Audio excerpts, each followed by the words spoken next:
নমস্কাৰ। অসম জ্যেষ্ঠ নাগৰিক সন্মিলনৰ আজি ২৪ সংখ্যক প্ৰতিষ্ঠা দিৱস। আমি হাওৰাঘাট আঞ্চলিক জ্যেষ্ঠ নাগৰিক সন্মিলনেও দিনজোৰা কাৰ্যসূচীৰে এই প্ৰতিষ্ঠা দিৱসটি উদযাপন কৰিছোঁ। আমি আজি পুৱা ৯ বজাত পতাকা উত্তোলন আৰু পুতলা উত্তোলনৰ শুভ উদ্বোধন কৰে আমাৰ আঞ্চলিক শাখাৰ মাননীয় সভাপতি ভৱেশ বৰাদেৱে। তাৰপিছতে যিসকল আজীৱন সদস্য আমাৰ মাজৰ পৰা চিৰদিনৰ বাবে ইহলীলা সম্পন্ন কৰিছে, তেখেতসকলৰ স্মৃতি ৰোমন্থন কৰাৰ উদ্দেশ্যে আমি আয়োজন কৰিছিলোঁ স্মৃতি তৰ্পণ অনুষ্ঠান।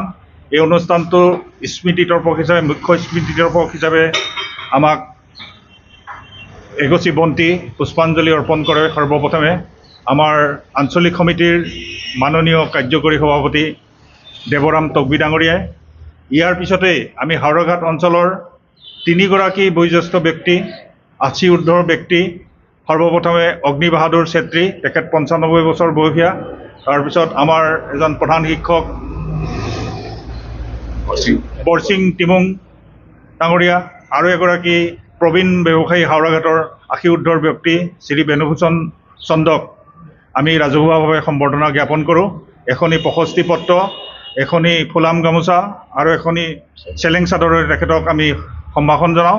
ইয়াৰ পিছতে অসম জ্যেষ্ঠ নাগৰিক সন্মিলনৰ ডক্টৰ ভূপেন হাজৰিকাৰ জন্ম শতবাৰ্ষিকী উপলক্ষে 3-4গৰাকী আমাৰ শিল্পীয়ে ভূপেন্দ্ৰ সংগীত পৰিৱেশন কৰে আৰু তাৰপিছতে স্মৃতিচাৰণ আৰু সম্বৰ্ধনা অনুষ্ঠান অনুষ্ঠিত কৰা হয় আৰু তেখেতসকলে সম্বৰ্ধিত ব্যক্তিসকলে দুআষাৰ কয় আৰু আমাৰ অতীতৰ স্মৃতি ৰোমন্থন কৰি আমাৰ সভাত উপস্থিত থকা ব্যক্তিসকলে ভাষণ প্ৰদান কৰে।